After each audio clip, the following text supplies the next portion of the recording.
नमस्कार बच्चों, मैं अमित स्वागत करता हूं आपका और आशा करता हूं आप सब अच्छे होंगे, बेहतरीन होंगे और अपनी जो पढ़ाई है वो अच्छे से कर रहे होंगे। तो हमारी जो सीरीज चल रही है 14 दिन 14 चैप्टर, उसकी प्रक्रिया को आगे बढ़ाते हुए मैं आज उपस्थित हुआ हूं आपके सामने छठे चैप्टर को लेकर, जिसमें आज हम जानेंगे कि किसी त्रिभुज के किसी भी सवाल को किस तरह से आसानी से बनाया जाए।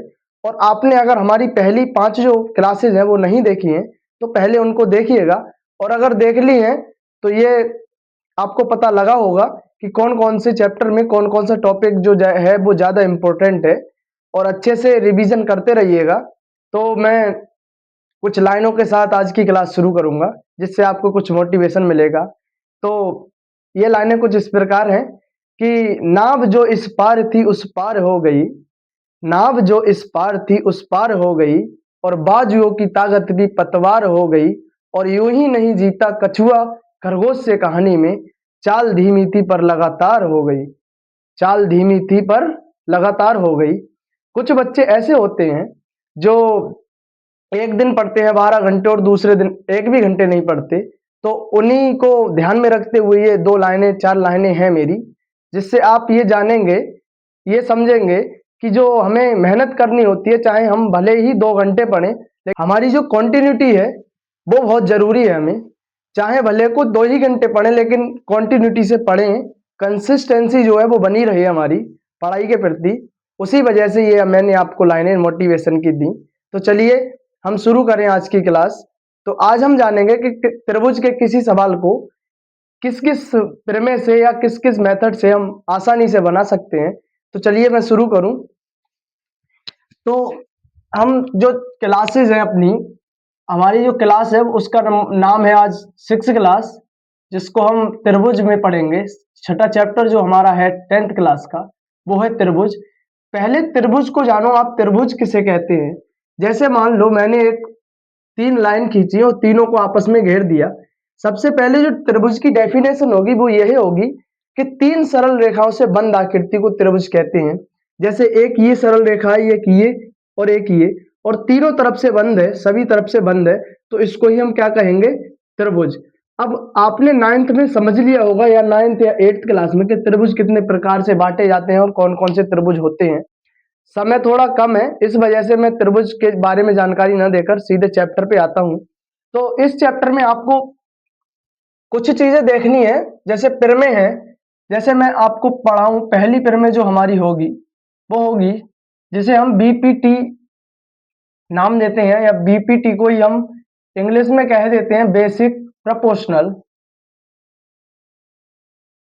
प्रपोर्शनल थ्योरम, या हिंदी में यदि इसे कहें तो कहेंगे आधारभूत समानुपातिक प्रमेय।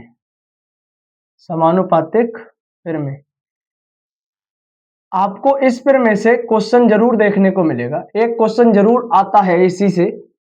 कोई सा पेपर ले लें आप, सभी में आपको एक जरूर क्वेश्चन मिलेगा इस प्रमेय से। तो ये प्रमेय जो है हमारी, वो कुछ इस प्रकार से है। जैसे किसी त्रिभुज के किसी त्रिभुज की किसी त्रिभुज की एक भुजा के समांतर एक भुजा के समांतर एक भुजा के समांतर खींची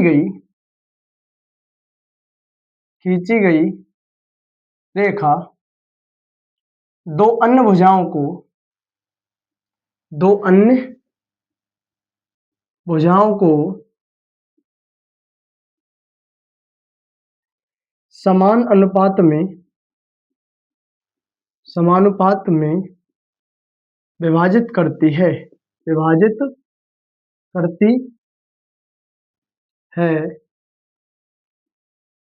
ये जो हमारी प्रमेय है बहुत ज्यादा इंपॉर्टेंट है, इससे आपको क्वेश्चन जरूर देखने को मिलेगा। भले ही प्रमेय अगर पेपर में ना आए, प्रमेय से क्वेश्चन जरूर देखने को मिलेगा। जैसे इसको अगर मैं सिद्ध कराऊं तो ये प्रमेय कुछ इस प्रकार से होगी। जैसे मैंने एक त्रिभुज लिया ए बी सी, ठीक है, दिख रहा होगा ए बी सी जो त्रिभुज है, उसमें मान लिया मैंने बीसी के समांतर एक रेखा एडी खींच दी। डी ई खींच दी, सॉरी ए डी नहीं, डी ई खींच दी, ठीक है।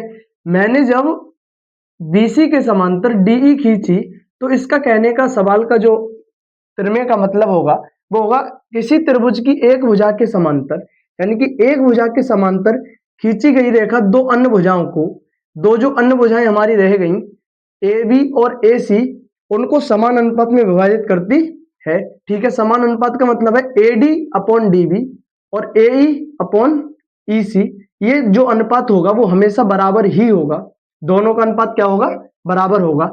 जैसे यदि हम इसे सिद्ध करें तो सबसे पहले कुछ हमें रचनाएं भी करनी पड़ेंगी, क्योंकि इस प्रकार इन दोनों त्रिभुज में कोई सा रूल हम लगा नहीं सकते बिना रचना के, ठीक है।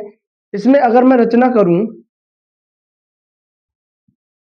तो रचना होगी डी को सी से मिला दूं, डी को मिलाया सी से और ई को मिलाया बी से। अच्छा एक चीज और, मुझे इससे इस पर लंब भी डाल दिया मैंने और इससे इस पर भी लंब डाल दिया, ठीक है। इसका भी नाम रख सकते हैं आप, जैसे मैंने यहां लिख दिया एफ और यहां लिखा जी, ठीक है। अब सुनो, जो रचनाएं की हैं वो यहां लिख दें, डी को सी से, डी को सी से तथा ई को बी से मिलाया, बी से मिलाया, ठीक है। और एक चीज और, जो ई एफ होगा, ई एफ जो होगा वो परपेंडिकुलर लंब होगा ए डी पर, ठीक। और दूसरा जो डी ई जी, डी जी जो होगा वो होगा लंब ए ई पर, ठीक है। ये दोनों चीजें हमने, सॉरी लंब होगा ए ई पर, ठीक है। ये आपको दिख रहा होगा, लंब का मतलब होता है 90 डिग्री एंगल, ठीक। ये तो चीज हमने करी रचना, ठीक। अगर बात करी जाए उपपत्ति की, तो उपपत्ति इसकी करें हम, तो आपको दिख रहा होगा कि एक त्रिभुज हमें दिख रहा है A D E, A D E, और एक त्रिभुज है डी ई बी, क्योंकि हमें सिद्ध जो करना है वो है ए डी बटे डी बी, ए डी बटे डी बी या बी डी बराबर ए ई बटे सी ई, ये करना है प्रूफ, ठीक है। यदि मैं ए डी, तो ए डी आएगा इसमें, बी डी आएगा इसमें, ठीक है। तो ये वाला त्रिभुज और ये वाला त्रिभुज लेना पड़ेगा। फिर ए ई, तो ए ई इसमें आया, ठीक है। और सी ई इसमें आया, यानी कि इस वाले में, तो ये वाला भी नहीं, ये वाला भी लेना पड़ेगा। तो इसी प्रकार से हम इसको क्या कर सकते हैं, त्रिमेय को प्रूव कर सकते हैं। जैसे बात करी जाए त्रिभुज ADE में, ADE में ADE का क्षेत्रफल अगर मैं निकालूं तो किसी भी त्रिभुज का जो क्षेत्रफल होता है वो होता है 1/2 आधार गुणा ऊंचाई या लंब, एक ही बात है। 1/2 आधार होता है हमारा जिस पर लंब खींचा गया हो, तो लंब है हमारा EF, ठीक है। तो हो गया EF गुणा AD, AD क्या है, ऊंचाई या आधार, ठीक। अब वही हिसाब हमें इसमें करना होगा, इसका भी क्षेत्रफल निकालना पड़ेगा। त्रिभुज DEB का क्षेत्रफल इज इक्वल टू 1/2 वही आधार गुणा ऊंचाई। अब एक बात आपको समझनी पड़ेगी यहाँ कि इस वाले त्रिभुज की जो ऊंचाई होगी या लंब होगा वो कितना होगा। जैसे मैंने एक त्रिभुज बनाया डी,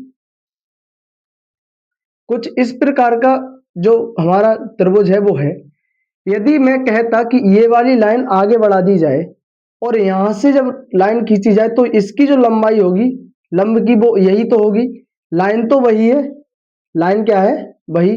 तो इसी प्रकार इसका लंब और इस वाले का लंब दोनों का क्या होगा, बराबर। तो आधार गुणा ऊंचाई, इसका जो आधार है वो होगा डीबी या बी डी गुणा जो लंब होगा वो होगा ई एफ, क्या होगा, ई एफ। अच्छा इन दोनों को आपस में क्या करें, डिवाइड, क्योंकि हमें लाना है A D upon B D. तो यहां देखो A D upon B D आ गया, ठीक है। चूंकि या मत लिखो, चूंकि हम करें समीकरण 1 इसे डाल दो, समीकरण 2 इसे डाल दो, समीकरण समीकरण 1 को 2 से भाग करने पर, ठीक है, भाग करें हम तो त्रिभुज ADE का क्षेत्रफल अपॉन त्रिभुज DEB का क्षेत्रफल इज इक्वल टू 1/2 EF गुणा AD अपॉन 1/2 BD गुणा EF, ठीक है। EF से EF कट गया, 1/2 से 1/2। यहाँ हमारा जो हमें मिला वो मिलेगा, यहाँ जो मिलेगा AD अपॉन BD, ठीक है, ये मिल गया। दोनों में क्या मिला? AD upon BD। बिल्कुल इसी प्रकार हमें 2 त्रिभुज और लेने पड़ेंगे। अब ये देखना होगा कि प्रूफ में क्या क्या लाना है। AE अपॉन CE लाना है, तो AE इस वाले त्रिभुज में है और CE इस वाले त्रिभुज में है, तो ये भी दोनों त्रिभुज हम सेम इसी तरह से लेंगे, ठीक है। या मैं ऐसे डायरेक्ट ही लिख दूं, त्रिभुज ADE का क्षेत्रफल अपॉन त्रिभुज DEC का क्षेत्रफल, त्रिभुज DEC का क्षेत्रफल बराबर 1/2 आधार गुणा ऊंचाई। आधार जो होगा वो होगा हमारा AE, क्या होगा? AE गुणा, और जो ऊंचाई होगी वो होगी DG अपॉन 1/2 आधार गुणा ऊंचाई। आधार जो इसमें होगा वो होगा हमारा EC, क्या होगा? EC, और जो लंब होगा वो होगा हमारा DG। क्यों? क्योंकि इसकी अगर इसकी लाइन बढ़ा दी जाए तो हमारी ऊंचाई तो सेम ही रहेगी, ठीक है। तो जो आधार मतलब ऊंचाई होगी वो होगी DG से DG घटा और 1/2 से 1/2, तो ये यहाँ आया AE अपॉन EC, ठीक है। अच्छा, यहाँ भी ADE और यहाँ भी ADE है, ठीक।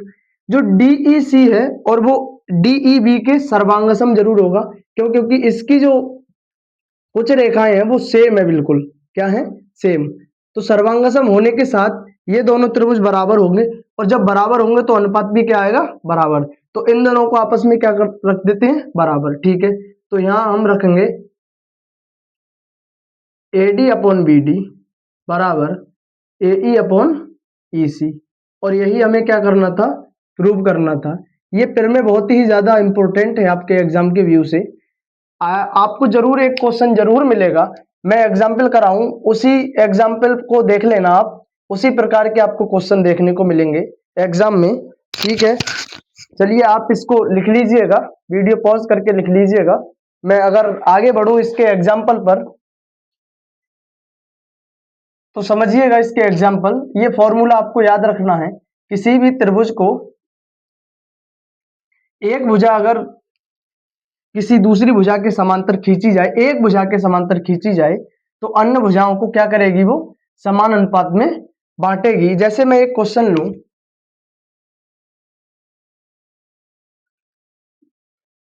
मैंने लिखा ABC और यहां लिख दिया D और यहां लिख दिया E। मैं लिखा ये है 1.5, ये है 3 और ये है X, और यहां है मान लो 5। तो आपको बताना है x की वैल्यू क्या होगी, ठीक है। हमें दिख रहा है यहाँ AC के जो समांतर होगी वो भुजा है DE, या DE जो समांतर है वो किसके है? AC के। यहाँ हम लिख सकते हैं चूंकि AC जो समांतर है, सॉरी, DE जो समांतर है वो AC के समांतर होगी। सबसे पहले छोटी भुजा को जो समांतर खींची गई है उसको लिखेंगे, उसके बाद त्रिभुज की भुजा को लिखा जाएगा, ठीक है। तब कौन सी फिर में लिखवाई मैंने? BPT लिख सकते हो, या बेसिक प्रोपोर्शनल थ्योरम लिख सकते हो, या आप लिख सकते हो आधारभूत समानुपातिक फिर में, कुछ भी लिख दो इसके अनुसार, BPT के अनुसार, BPT के अनुसार क्या होगा? जो भुजा के सामने की जो शीर्ष होगा, जिस भुजा के समांतर रेखा खींची गई है उसके सामने का जो शीर्ष होगा उसी को पकड़ना है, उसी से चलना है आगे, उसी से ये फॉर्मूला बनेगा। तो हम यहाँ से बीपीटी के अनुसार क्या फॉर्मूला बनाएंगे, बीई अपॉन ईसी बराबर बीडी अपॉन डीए। ठीक है, फॉर्मूला तो बना दिया। अब इसमें ही हमें ये वैल्यू जितनी भी है वो रखनी है, पुट करनी है। तो रखें, बीई का जो मान है वो है 1.5 अपॉन ईसी का जो मान है वो है 3 बराबर बीडी का मान है x, ठीक, डीए का जो मान है वो है 5। इसको इधर ले जाओ तो ये जाएगा गुणा में, यानी कि 1.5 गुणा 5 बटे 3 बराबर x। अच्छा, यहां से पॉइंट काट कर भी नीचे जीरो बढ़ा सकते हैं, लेकिन हम डायरेक्ट अगर गुणा करें तो 15 पंजे 75 7.5 बटे 3 बराबर x। अगर इसको काटा जाए तो 3 दूनी 6, 1 बचा, 15 हो गए, 3 पंजे 15, पॉइंट यहां लगाओ तो x बराबर जो वैल्यू आएगी इसकी वो आएगी 2.5। ये क्वेश्चन इतना ज्यादा इंपॉर्टेंट है कि एक नंबर में आपको जरूर देखने को मिलेगा, जरूर 100% आपको देखने को मिलेगा, क्योंकि 2-3 साल से लगातार ऐसा कोई सेट नहीं है जिसमें इस टाइप का क्वेश्चन ना पूछा जा रहा हो। तो इसको आप अच्छे से देख लीजिएगा और अच्छे से इसका रिवीजन करिएगा और 2-4 क्वेश्चन भी करिएगा, आपकी बुक में हो तो 1-2 क्वेश्चन में और लो इस टाइप के, तो समझिए।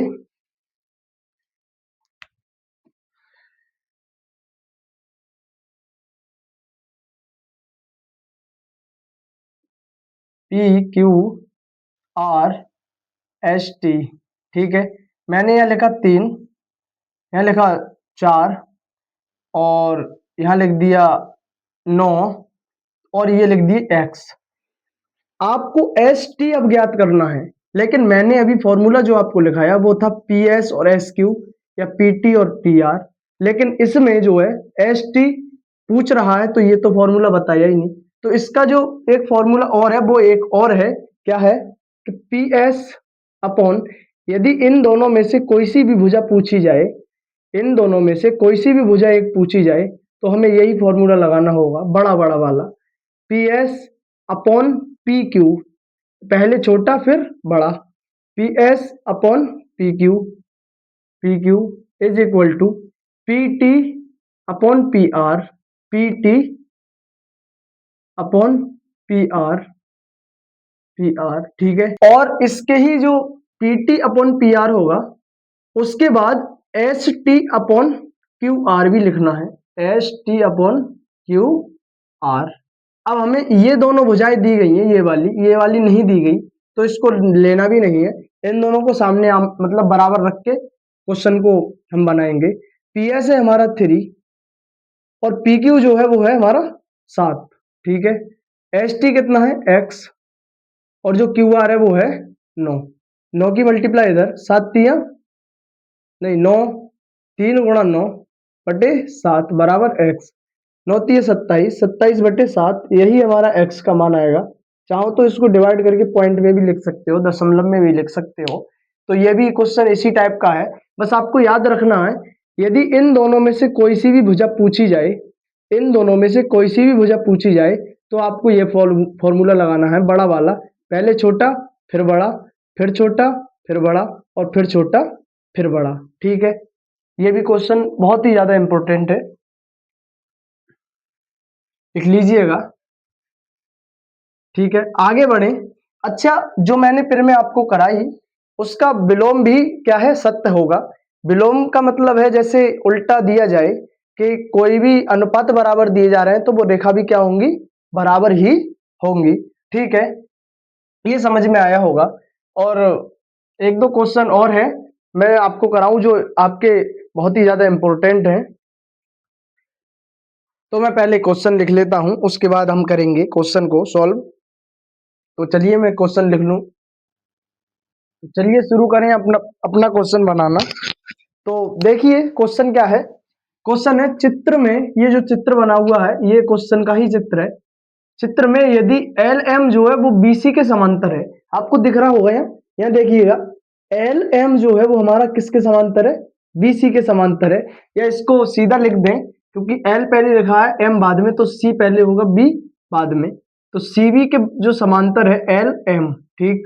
ऐसा ही और दिया गया है एल एन जो है वो सी डी के समांतर है, एल एन जो है वो है सी डी के समांतर। ठीक है, अब इसको बनाना मैं शुरू करूं तो देखिएगा, पहले सबसे पहले आपको लिखना होता है दिया क्या है।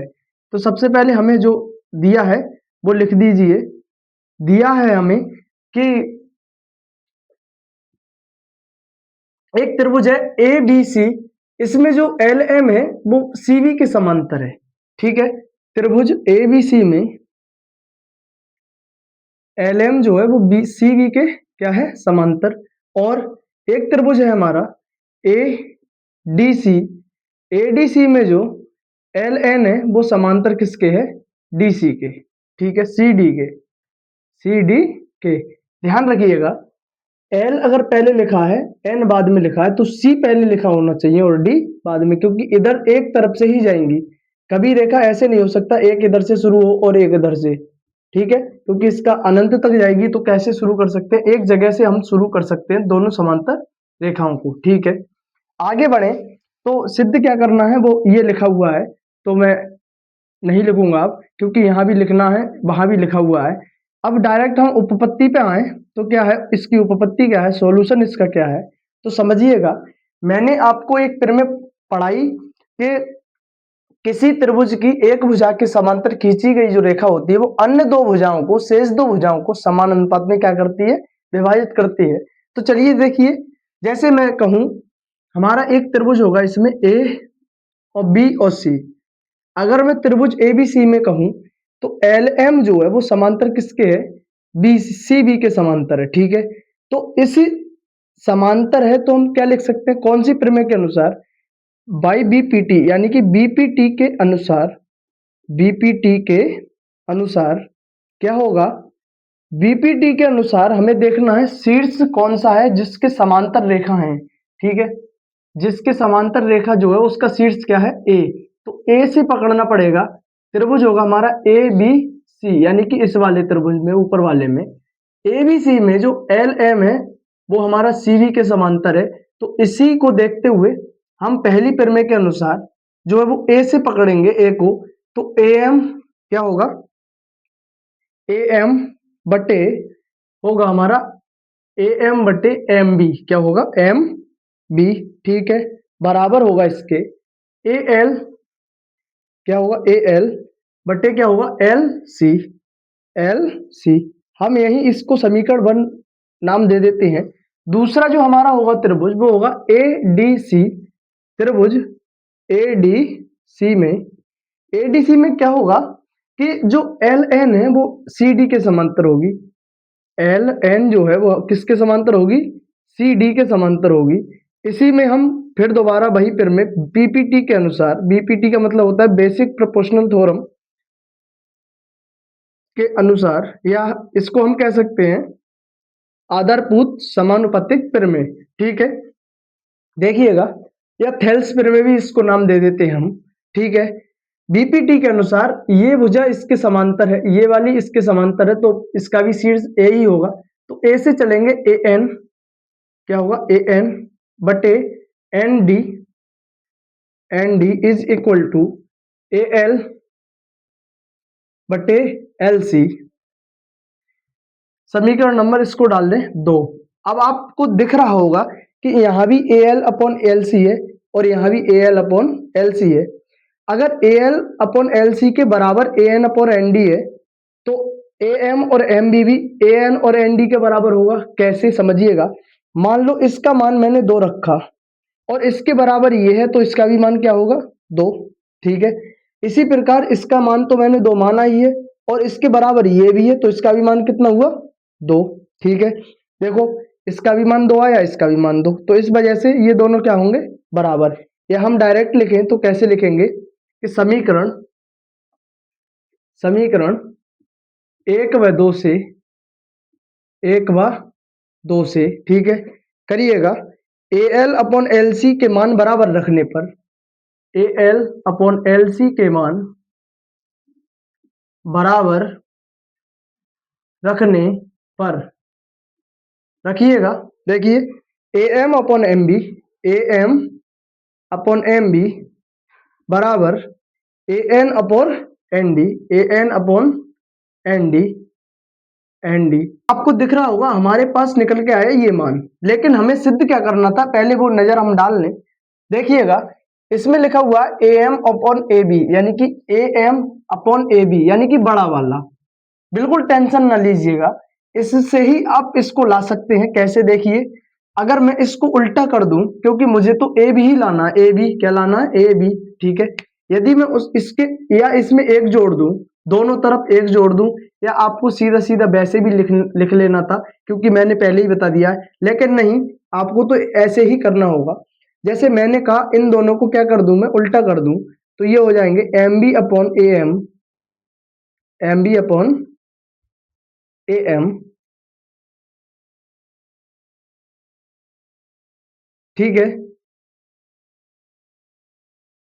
बराबर N D upon A N, ठीक। यदि मैं दोनों तरफ एक एक जोड़ दूं, कोई फर्क सवाल पे तो पड़ेगा नहीं, कोई प्रभाव नहीं पड़ेगा, क्योंकि दोनों तरफ समान संख्या और समान कोई भी संख्या हो, माइनस और प्लस और गुणा और भाग सभी में कर सकते हैं बराबर। यदि मैं इसमें एलसीएम लूं तो आएगा ए और एम, जब ए एम की गुणा एक से करेंगे तो आएगा A M plus M B is equal to, इसमें भी ऐसा ही करना पड़ेगा, ए एन, ये आएगा A N D plus A N की गुणा एक से करेंगे ए एन। अब एक बात इसमें देखिए आप, A M plus M B, यानी कि पहले ए से एम पर गए, फिर एम से बी तक गए, तो कहां से पहुंचे, ए से बी तक, तो इसके बराबर हम रख सकते हैं ए बी अपॉन क्या है, ए एम, ठीक है, is equal to N D plus A N, N D plus A N, ये पूरा N D plus A N, तो ए से कहां पहुंचे, डी पर, तो A D upon A N. अब इसको हम दोबारा अगर उल्टा करें, रिवर्स कर दें, तो ये हो जाएगा A M upon A B is equal to A D upon A N, और यही नहीं, सॉरी उल्टा हो गया, A N upon A D, ठीक है। और यही हमें क्या करना था, प्रूव करना था। तो उम्मीद है आपको समझ में आया होगा। बस आपको यही देखना है कि कौन सी भुजा किसके समांतर है, उसके शीर्ष को पकड़ो और वही फॉर्मूला बस लिख देना है जो मैंने बताया। इससे क्वेश्चन बहुत ही ज्यादा बनते हैं और आपको एमसीक्यू में भी मिलेगा और वैसे भी मिलेगा, 4 या 6 नंबर में भी मिलेगा। 6 नंबर में चांसेस कम होते हैं, लेकिन 4 नंबर में बहुत ही ज्यादा देखने को मिलते हैं ये क्वेश्चन। तो ये क्वेश्चन आपके समझ में आया होगा। और भी इस टाइप के क्वेश्चन हैं हमारे, कुछ इंपॉर्टेंट क्वेश्चन जिन्हें मैं आपको कराऊं। तो पहले इसे इरेज करके दूसरा क्वेश्चन मैं आपको कराऊं, तो चलिए इसे इरेज कर दें।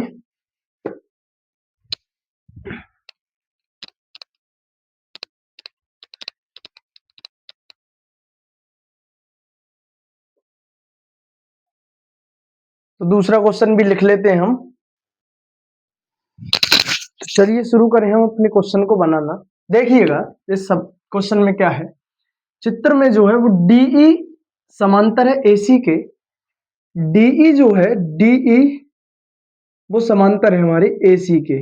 अब कौन से त्रिभुज में होगा ये भी हमें ध्यान लगाना है। देखो ये वाला त्रिभुज जो है वो हमारा, इस वाले त्रिभुज में होगा डीई समांतर एसी, डीई समांतर होगा एसी, तो इसी को पकड़ना होगा। वो आप लिख लेना कि दिया क्या है और सिद्ध क्या करना है, ये तो दिया गया है, ठीक है। कुछ रचना नहीं करनी और कुछ एक्स्ट्रा नहीं करना, तो मैं डायरेक्ट उपपत्ति आपको कराऊं। तो उपपत्ति जो हमारी होगी वो होगी त्रिभुज ए बी और सी में, ए बी सी में, ठीक है। ए बी सी में क्या क्या दिया है वो देखें। डीई जो है, डीई समांतर दी गई है एसी के, बस यही काफी है हमें सवाल करने के लिए। तो डीई समानांतर है किसके, एसी के, तो हम यहां लगा सकते हैं कौन सी प्रमेय, बीपीटी द्वारा, बाई बीपीटी क्या होगा, समांतर कोई भुजा है, दोबारा मैं एक बार रिपीट कर दूं, क्या है कि किसी त्रिभुज की एक भुजा के समांतर खींची गई समांतर रेखा, खींची गई समांतर रेखा अन्य दो भुजाओं को समान अनुपात में विभाजित करती है, ठीक है। आपको बस यही ध्यान रखना है बहुत अच्छे से। देखिए ये भुजा इसके समांतर है तो इसके सामने का शीर्ष होगा बी, तो बी से चलेंगे हम बी डी। बी डी जो होगा, बी डी जो होगा हमारा अपॉन डी ए या ए डी, डी ए बराबर होगा बी एफ, नहीं बी ई, या ई तक ही तो है, ठीक है, B E, B E upon E C, क्या होगा ई सी, ठीक है। समीकरण एक डाल दें इसे हम, आगे बढ़े तो हमारा एक त्रिभुज जो है वो है हमारा ए ई समांतर है डी एफ, या डी एफ समांतर है वो ए ई है, ए ई के समांतर है, तो त्रिभुज होगा हमारा ये वाला, ठीक है। आपको मैं पहचान बना दूं तो ये वाला त्रिभुज होगा हमारा, देखिएगा ये वाला त्रिभुज जो होगा वो ए बी ई त्रिभुज होगा। इसमें ये जो भुजा है वो इसके समांतर आपको दिख रही होगी, ये दोनों क्या है समांतर, तो ये वाला त्रिभुज लेंगे हम एक बार, त्रिभुज दोबारा त्रिभुज लें ए बी ई में, ठीक है। लो देखिएगा यहां जो है वो हमारी है, क्या दिया गया है, डी इस डी एफ समांतर है ए ई के, डी एफ समांतर है किसके, ए ई के, डी एफ जो समांतर है वो है ए ई के, फिर भी यही शीर्ष होगा। यहां से ही फिर चलेंगे B D upon B, B D upon D A बराबर B F upon F E, F E. समीकरण इसको दो डाल दें, बिल्कुल सेम क्वेश्चन है हमारा जो प्रीवियस क्वेश्चन मैंने कराया, बिल्कुल सेम है। यहाँ B D upon D A है, यहाँ भी B D upon D A है।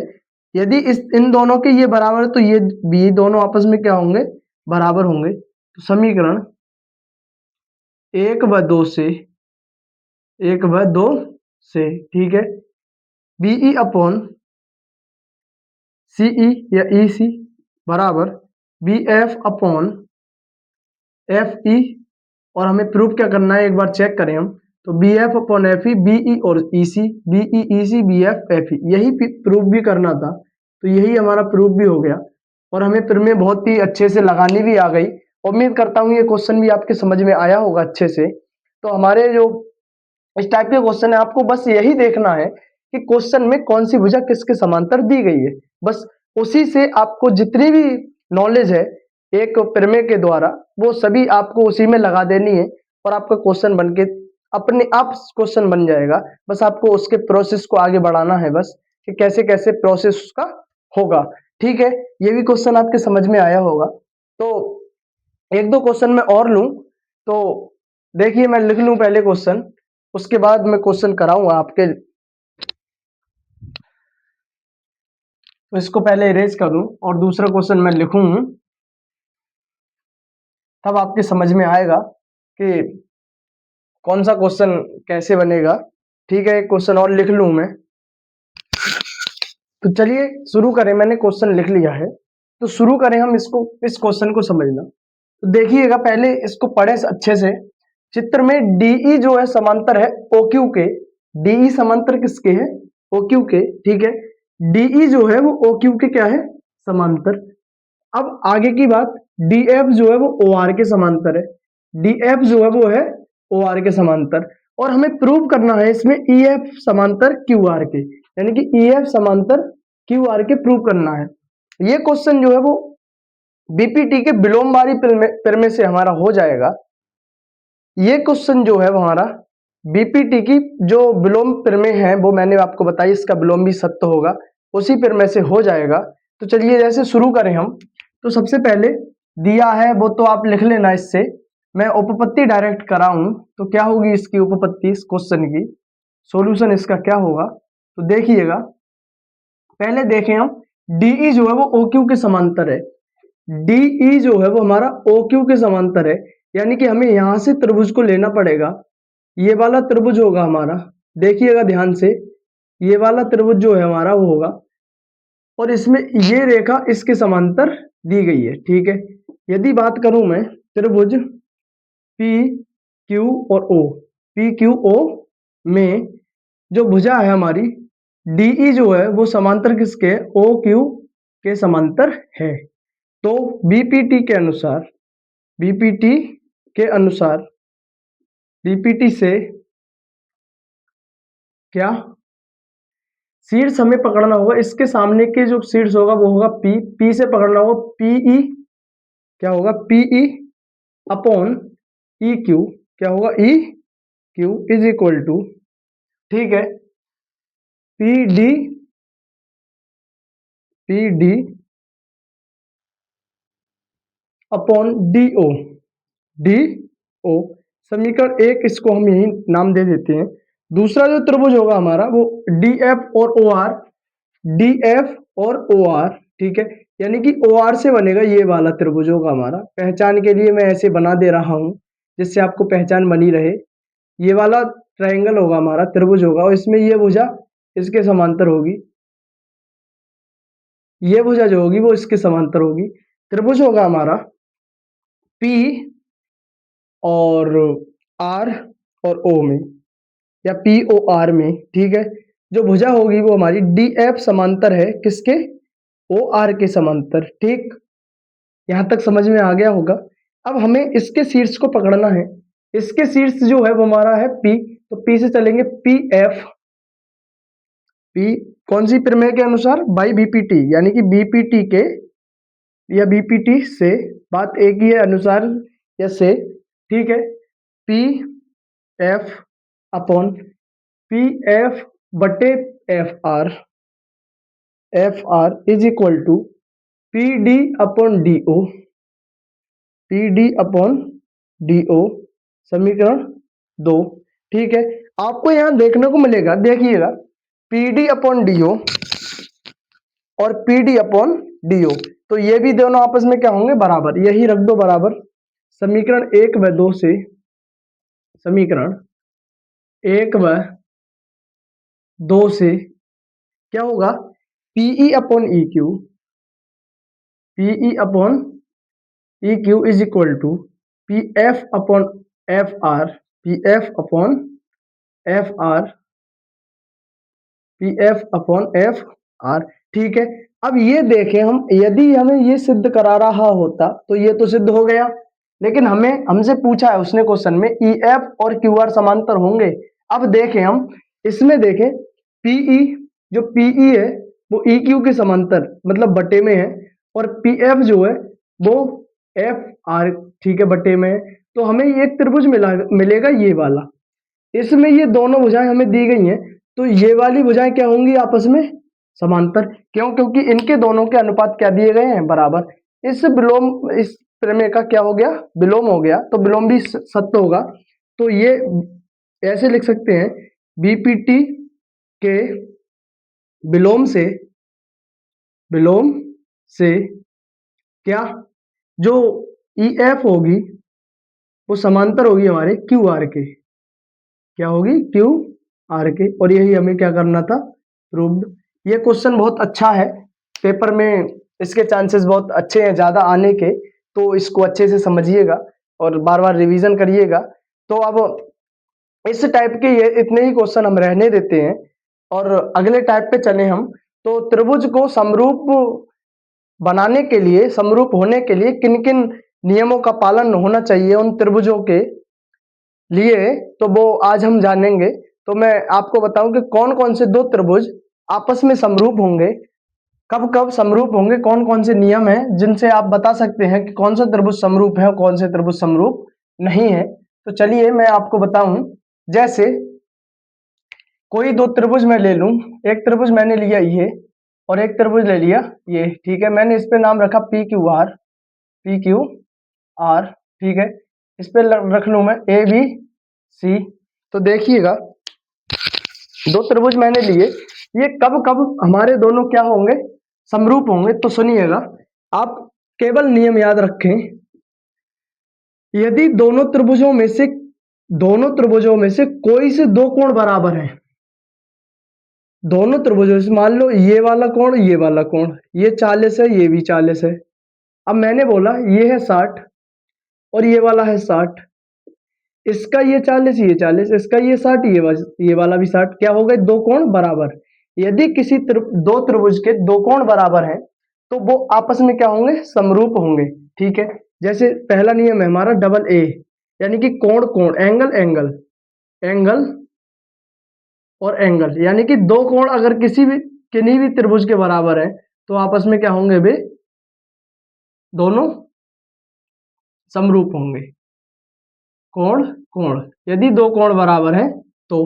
ठीक है, दूसरा जो नियम होगा वो होगा ट्रिपल ए, यानी कि तीनों कोण जो बराबर है हमारे, तीनों कोण जो बराबर हैं, तब भी क्या होगा? एंगल एंगल एंगल, कोण कोण कोण।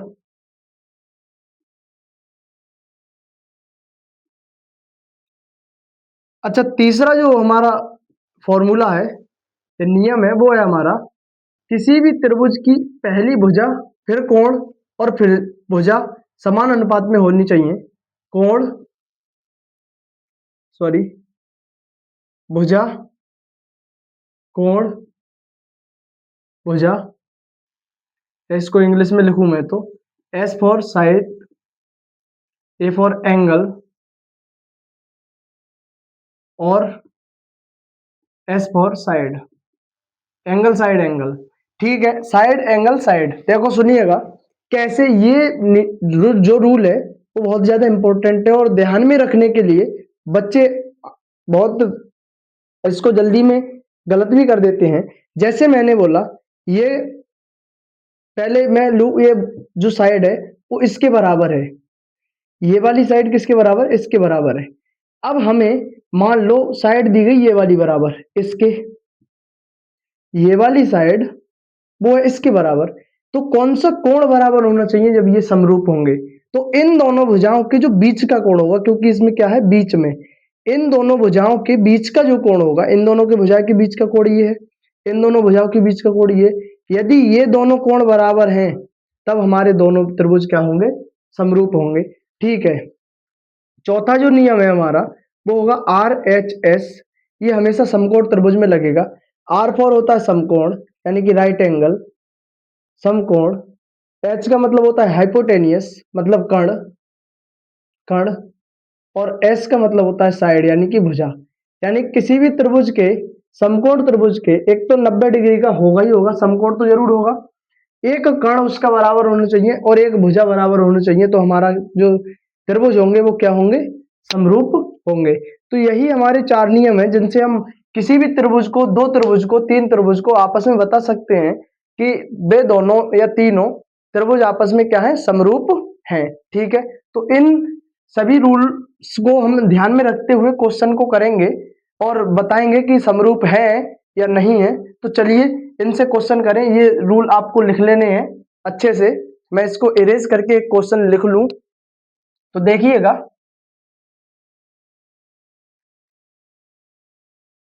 एक अच्छा सा क्वेश्चन मैं लिखूं, आप बताइएगा कि इसमें ये कौन कौन से त्रिभुज समरूप होंगे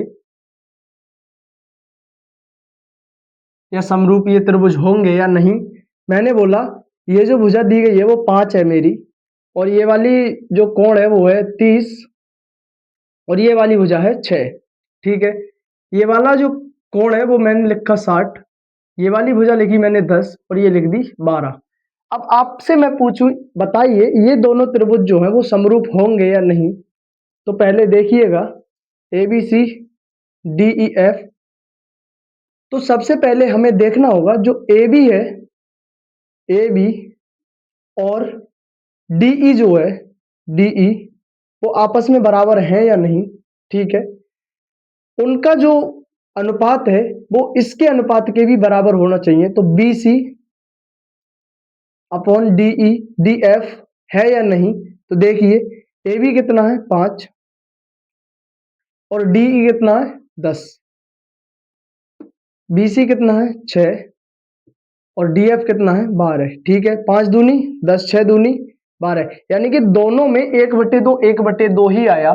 अब ये देखना है कि बीच के जो कोण है इनके वो बराबर हैं या नहीं। तो इसमें कितना है? 30, और इसमें कितना है? 60। बस हमारा अनुपात जो था वो तो बराबर आया। लेकिन कोण बराबर आया नहीं। तो कोण बराबर जब नहीं आया तो दोनों त्रिभुज समरूप हमारे नहीं होंगे। यदि मान लो यहां मैं 30 लिख देता तो हमारे दोनों त्रिभुज क्या होंगे, समरूप होंगे। क्यों? क्योंकि कोण भी बराबर है और भुजाओं का अनुपात भी बराबर है। हमेशा आपको यदि अनुपात दिया गया है तो हमेशा समरूप ही लगाना होगा, और यदि किसी की भुजा बराबर करनी होंगी तो हमेशा सर्वांग सम ही लगाना पड़ेगा। बहुत की पॉइंट है, आपको ध्यान में रखना है, अच्छे से दोबारा सुन लीजिएगा। यदि किसी त्रिभुज की हमें भुजा निकालनी है, भुजा दो बराबर करनी है तो सर्वांग सम का नियम लगाना होगा। और यदि किसी त्रिभुज की दो भुजाओं का अनुपात चाहिए तो हमें समरूप का नियम लगाना होगा। बहुत अच्छे से सुनिएगा, अच्छे से ध्यान में रखिएगा। तो चलिए, ये तो हो गए सिंपल क्वेश्चन कि कौन सा त्रिभुज कब सर्वांग सम होगा और कैसे कैसे होगा। मैं एक दो क्वेश्चन आपको लिखवाऊं कराऊं, अच्छे से अच्छे क्वेश्चन होंगे जो एग्जाम में आपको देखने को मिलेंगे, बहुत ही ज्यादा इंपॉर्टेंट क्वेश्चन होंगे। चलिए पहले मैं क्वेश्चन लिख लूं, उसके बाद क्वेश्चन करना हम शुरू करेंगे। चलिए शुरू करें क्वेश्चन को समझना। तो देखिएगा, इस क्वेश्चन का जो डायग्राम है वो नहीं दिया गया, तो पहले इसका डायग्राम बनाए हम। तो डायग्राम कुछ हमारा इस प्रकार होगा कि समलंब जो चतुर्भुज होगा, समलंब चतुर्भुज वह कहलाता है हमारा जिसकी दो भुजाएं तो आपस में बराबर समांतर होती हैं, लेकिन दो भुजाएं जो आमने सामने की होती हैं वो समांतर नहीं होती। मैंने माना ये दोनों आपस में क्या हो गई, समांतर हो गई, ठीक है, ये वाली ये इसके समांतर हो गई। यदि इसके दो विकर्ण मिलाए जाएं, इनके दो आपस में क्या मिला दिए गए, विकर्ण मिला दिए गए, तो देखिएगा ए बी सी और डी। देखो समलंब ए बी सी डी, समलंब हो गया हमारा ए बी सी डी, जिसमें ए बी डी सी के समांतर है, ए बी जो है वो डी सी के समांतर है। के विकर्ण, इसका एक विकर्ण ए सी और एक विकर्ण बी डी परस्पर ओ पर प्रतिषेध करते हैं। किस पर? ओ पर प्रतिषेध करते हैं। दो त्रिभुजों की समरूपता कसौटी से सिद्ध कीजिए कि ओ ए बटे ओ सी ओ बी बराबर ओ डी। ठीक है, चलिए सिद्ध करें हम। तो उपपत्ति जो होगी हमारी वो होगी, देखिए मैंने अगर यहाँ थोड़ा सा ध्यान लगाया जाए तो ए ओ बी और एक त्रिभुज होगा डी ओ सी, दो त्रिभुज हैं। एक त्रिभुज होगा ए ओ डी और एक त्रिभुज होगा हमारा बी ओ ए ओ बी बराबर बी डी ओ सी या सी ओ डी, दो त्रिभुज मैंने लिए। ठीक है, मैं अच्छा एक बात आपको थोड़ी सी मैं बताऊं, ये दोनों कोण जो होंगे आपस में ए ओ बी में ये वाला और डी ओ सी में ये वाला, ये दोनों कोण हमें ये दोनों दिए गए हैं वो हमेशा क्या होंगे, बराबर। क्यों? क्योंकि यदि दो रेखाएं आपस में एक दूसरे को प्रतिच्छेद करती है तो हमेशा शीर्ष अभिमुख कोण के एक युग्म बनाती हैं। जैसे इसके सामने ये वाला, ये भी दोनों क्या हो गए, बराबर, क्योंकि शीर्षाभिमुख है, और ये भी दोनों क्या हो गए, बराबर, शीर्षाभिमुख कोण। ठीक है, तो हम यहाँ लिख सकते हैं angle A O B is equal to angle C O D. C O D क्या है? शीर्षाभिमुख, शीर्षाभिमुख, शीर्षाभिमुख कोण है। ठीक है, ऐसे ही आपको दिख रहा होगा ये जो भुजा है वो इसके समांतर है। तो हम यदि एक चीज और समझ लीजिए साथ साथ ही, यदि दो भुजाएं आपस में समांतर हैं, कोई सी दो भुजाएं आपस में समांतर हैं, तो वो हमेशा एक तीसरी कोणा मतलब तीसरी जो रेखा होगी उससे अगर प्रतिच्छेद होगी तो हमेशा एक युग्म बनाती हैं एकांतर कोण का। तो ये दोनों आपस में क्या होंगे, एकांतर कोण होंगे। तो इसी वजह से हमारा ये कोण जो होगा वो इसके बराबर होगा और ये कोण जो होगा वो इसके बराबर होगा, यानी कि हमें तीनों कोण आपस में बराबर मिल चुके हैं। जो कोण होगा O A B, angle O A B जो होगा वो एंगल होगा ओ ए बी, जो एंगल होगा वो एंगल होगा सी ओ डी के, सी ओ डी के, क्योंकि क्या है ये एकांतर कोण है। ठीक है, ऐसे ही सेम सी या ओ डी सी, सॉरी ये मैंने गलत लिख दिया थोड़ा सा, ओ ए बी यानी कि ओ ए बी तो ओ सी डी, क्योंकि इसके बराबर ये वाला एंगल है ओ सी डी। ठीक है, ए ओ बी के बराबर। चलिए दूसरा जो एंगल होगा हमारा ए ओ ए सी,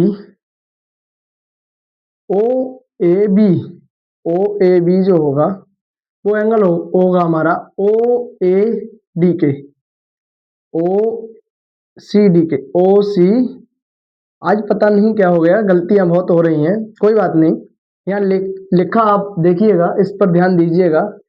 मैं कह क्या रहा हूँ और लिख क्या रहा हूँ, इसमें कभी कभी गलती हो जाती है, मुझसे नहीं, लगभग ज्यादातर टीचर्स से हो जाती है लिखने में और बोलने में गलती। तो आप उसको थोड़ा सा मैनेज कीजिएगा, ठीक है।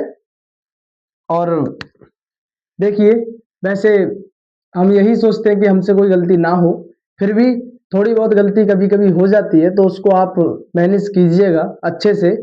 अच्छे स्टूडेंट की वही निशानी होती है। तो देखिए तीसरा जो हमारा एंगल होगा वो, पहले ये लिख दो, ये क्यों होगा बराबर, क्योंकि इसके एकांतर कोण है, ठीक है। अब तीसरा जो एंगल होगा वो होगा ओ डी सी या ओ बी सी जो होगा angle, O B A, O B A angle जो होगा वो होगा हमारा ओ डी सी के, ओ डी सी के, ये भी क्या होगा, एकांतर कोण, ठीक है। ये भी आपके समझ। अब हमारे तीनों कोण क्या हो गए, बराबर। तो हम यहां से लिख सकते हैं कि त्रिभुज ए के बराबर सी है, तो A O B is equal to angle C O और डी। ये क्या हो गया, मतलब कोण त्रिभुज एओबी और त्रिभुज सीओडी क्या हो गए आपस में समरूप। अब हमें बाई सीपीएसटी लिखना होगा।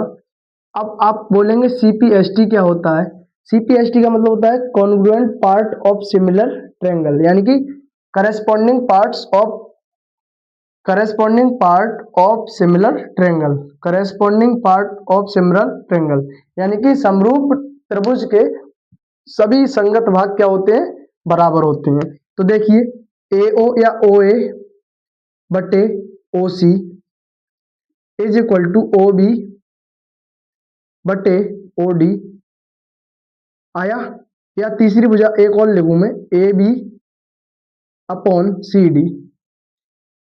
बिल्कुल सीक्वेंस में ही आपको लिखना होगा। अब इसमें से देखिएगा सिद्ध क्या करना था, ओ ए बटे ओ सी, ओ ए बटे ओ सी, ओ बी बटे ओ डी, ओ बी बटे ओ डी, यानी कि इसकी कोई जरूरत नहीं, हमारा यही क्या हो गया, प्रूव हो गया। तो यही प्रूव हो गया, बस यही हमारी समरूपता कसौटी है। और इसी को आप अच्छे से करिएगा, क्वेश्चन कोई सा भी हो आपको वही 4-5 नियम देखने होंगे कि कौन सा कोण हमारा बराबर है, कौन सा भुजा हमारी समान अनुपात में है, कौन कौन सी भुजा हमारी समान अनुपात में है, और कौन सा कोण हमारा बराबर है, एंगल हमारा बराबर है। यदि दो एंगल किसी के भी बराबर हो जाए तो वो दोनों त्रिभुज आपस में क्या होंगे, समरूप होंगे। यदि 3 एंगल भी बराबर हो रहे हैं वो भी हमारे क्या होंगे, समरूप में होंगे। और यदि भुजा पहले फिर कोण फिर भुजा ये हो रहे हैं, अगर बराबर में दो भुजाएं समान अनुपात में उनके बीच का कोण बराबर है, फिर भी हमारे क्या होंगे, सर्वांग सम नहीं समरूप होंगे, सॉरी समरूप होंगे। और यदि लास्ट में समकोण त्रिभुज हमें दिए गए हैं, तो दो त्रिभुज अगर समकोण हैं तो उसके जो समकोण कोण होगा वो, और एक हमारा कर्ण, और एक हमारी कोई सी साइड, अगर ये तीनों बराबर हैं तो वह भी त्रिभुज हमारा क्या होगा, समरूप होगा। तो मैंने आपको त्रिभुज अच्छे से पढ़ाया। कुछ त्रिभुज में कुछ रह गया, जिसको जो बेसिक जानकारी होती है, बेसिक इंफॉर्मेशन होती है, वो मैं आपको दे दूं थोड़ी सी, जिससे एमसीक्यू में आपको फायदा मिलेगा। देखिएगा, जैसे आपसे पूछ सकता है कौन कौन से इनमें से समरूप होंगे या कौन कौन से समरूप नहीं होंगे। एक बात बताइएगा, आपको मैंने दो त्रिभुज बनाए, ठीक है, ये वाला कोण 60 का है, ये वाला भी कोण 60 का है, और ये वाला भी कोण 60 का है, ये भी 60 का, ये भी 60 का, और ये भी 60 का, ठीक है। भुजाओं का अनुपात नहीं दिया गया। हाँ, एक नियम और रह गया, यदि, हाँ मैंने बता दिया पहले ही, ठीक है। आप इसमें देखेंगे तीनों कोण इसके बराबर इसके ही हैं। तीनों कोण क्या है, दोनों हमारे जो है वो क्या है, समबाहु त्रिभुज है। क्या है, समबाहु त्रिभुज। और दोनों जब समबाहु त्रिभुज है, मैंने बताया दो कोण हो या तीन कोण आपस में बराबर है तो समरूप होंगे। तो हमेशा समबाहु त्रिभुज जो होते हैं, हमेशा कोई से भी हो, वो हमेशा ही समरूप होते हैं।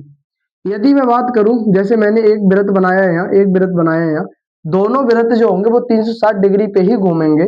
तो दोनों त्रिभुज जो होंगे वो आपस में क्या होंगे, दोनों जो वृत्त होंगे आपस में क्या होंगे, तो हमेशा वृत्त क्या होते हैं, एक दूसरे के समरूप होते हैं। तो कुछ आकृतियां होती हैं जो हमेशा एक दूसरे के समरूप ही होती हैं, जैसे समबाहु त्रिभुज है, या हमारा ये जो दिया गया है वृत्त है। और ये आपको ध्यान रखना है, जैसे आपसे पूछ लिया जाएगा कि दो समबाहु त्रिभुज सर्वांगसम या समरूप होते हैं, बताइए। तो समरूप होते हैं, ना ही सर्वांगसम, जब तक कोई शर्त ना दी गई हो। जैसे बात करी जाए, दो समरूप त्रिभुज जो होते हैं, समबाहु त्रिभुज जो होते हैं समबाहु, वो समरूप होंगे या नहीं।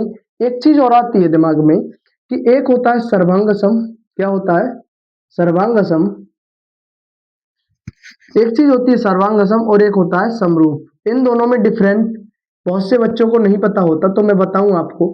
सर्वांगसम उसे कहते हैं जैसे कोई वस्तु किसी भी वस्तु को पूर्णतः ढक ले। जैसे मैं बात करूं, आपको एक एग्जांपल लूं मैं, जैसे मेरे दो हाथ हैं, ये मैंने अगर इन हाथों को मिलाया तो आपको ये मेरा दूसरा वाला हाथ जो पीछे है वो नहीं दिख रहा होगा, यानी कि पूरी तरह से बराबर है ये। और जब पूरी तरह से बराबर है तो यही हमारा क्या कहलाता है, सर्वांगसम कहलाता है। क्या कहलाएगा, सर्वांगसम कहलाएगा। यानी कि दो त्रिभुज या कोई सी भी आकृतियां जो आपस में बिल्कुल बराबर है, जैसे आपकी कोई नोटबुक है या बुक है, उस बुक के जो पन्ने होते हैं वो हमेशा समरूप नहीं होते, सर्वांगसम ही होते हैं, क्योंकि वो हमेशा बराबर होते हैं, एक दूसरे को पूरी तरह से ढक सकते हैं। वही हमारा क्या कहलाता है, सर्वांगसम।